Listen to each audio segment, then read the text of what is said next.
जय हिंद दोस्तों। देखिए, आज हम पढ़ेंगे घन और घनमूल। देखिए, घन क्या होता है? किसी संख्या का उसी में दो बार गुणा किया जाता है तो जो हमारा गुणनफल प्राप्त होता है उस संख्या का घन कहलाता है। जैसे देखिए, जैसे यदि हम कोई संख्या ले लेते हैं, हम यहाँ पे संख्या मान लीजिए 2 ले लिए, ठीक।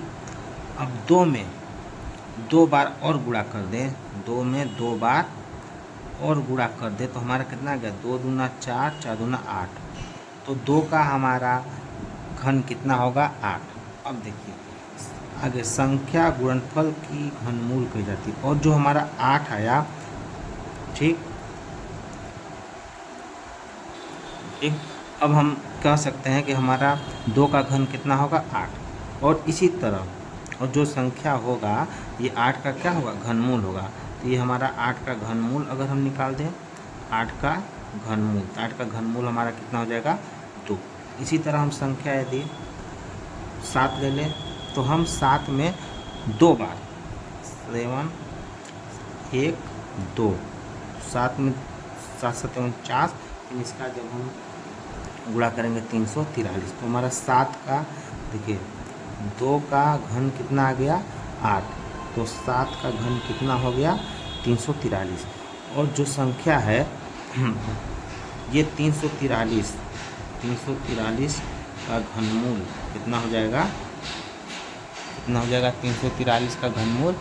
तो हमारा 343 का घनमूल हो जाएगा 7। तो हम परिभाषा देख लिए, किसी संख्या का यदि हम उसी में 2 बार गुणा कर देंगे तो हमारा घन कहलाएगा, और जो गुणनफल प्राप्त होगा वो उसका घनमूल वही संख्या होगी। तो देखिए यहाँ पे हमने 2 लिखा, 2 में 2 का और गुणा किया तो हमको 8 मिला, यानी 2 का हमारा घन कितना होगा? 8। और जो ये 8 आया ये उस संख्या का होगा? 2 घनमूल, ठीक। तो 8 का घनमूल कितना हो जाएगा? 2। 7 का घन 343, और 343 का घनमूल कितना हो जाएगा? 7।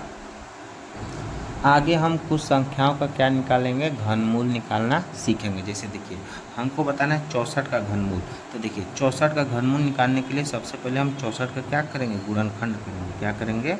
गुणनखंड, ठीक।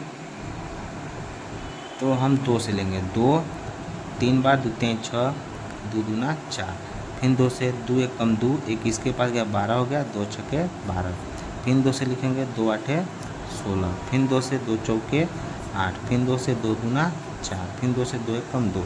देखिए अगर हमको 64 का घनमूल निकालना है, ठीक, घनमूल यानी कि इसको हम किस में कर देंगे? यहाँ पे 3 लिखेंगे, यहाँ पे 64, ठीक।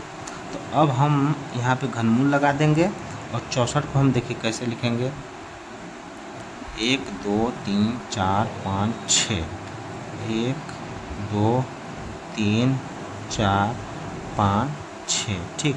घनमूल में हमेशा हम 3 3 का जोड़ा बनाते हैं। देखिए